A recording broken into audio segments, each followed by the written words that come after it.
یہ ہے مصر سلطنت کے داستان جو 1000 پرانا ہے۔ وہاں ایک بادشاہ رہتا تھا، طاقتور تھا مگر ایک کمزوری تھی، بے حد جذباتی اور بے صبر تھا۔ ایک دن بادشاہ نے اپنے وزیر کو بلایا اور کہا، میں چاہتا ہوں کہ لوگ مجھ سے متفق ہوں، میرے قریب آئیں۔ تم ایسی جذباتی تقریر کرو کہ ان کے دل بدل جائیں۔ وزیر نے لمبی اور پرجوش تقریر کی۔ الفاظ خوبصورت تھے، آواز بلند تھی، مگر لوگوں کے چہروں پر پریشانی صاف نظر آ رہی تھی۔ محل کے ایک کونے میں ایک غلام کھڑا تھا۔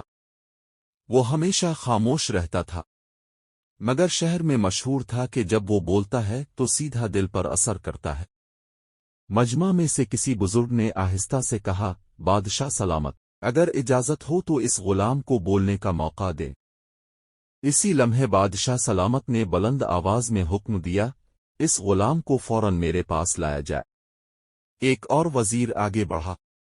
وہ غلام کو تلاش کرتا ہوا محل کے پچھلے حصے میں پہنچا اور اسے ادب کے ساتھ مگر سختی سے پکڑ کر بادشاہ سلامت کے سامنے پیش کر دیا۔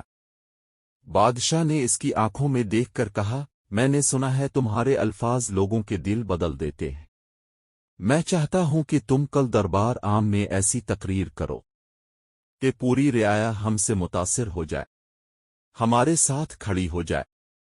اور کہا، اگر تم نے یہ کر دکھایا تو میں وعدہ کرتا ہوں سلطنت کے تمام غلاموں کو آزاد کر دوں گا۔ غلام نے سر جھکایا اور دھیرے سے جواب دیا، حضور، میں اپنی پوری کوشش کروں گا، لیکن دلوں کو بدلنے والا میں نہیں، سچ اور نیت ہوتی ہے۔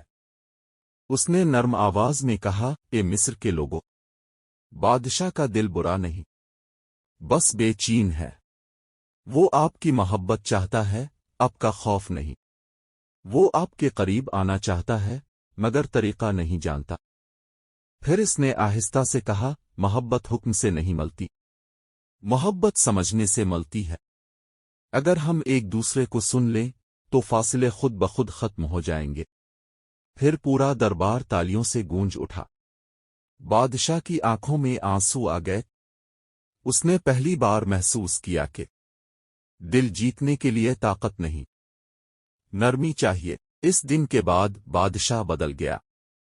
وہ پہلے سنتا، پھر بولتا، پہلے سمجھتا، پھر فیصلہ کرتا، اور مصر کی سلطنت صرف مضبوط نہیں رہی بلکہ محبوب بھی ہو گئی۔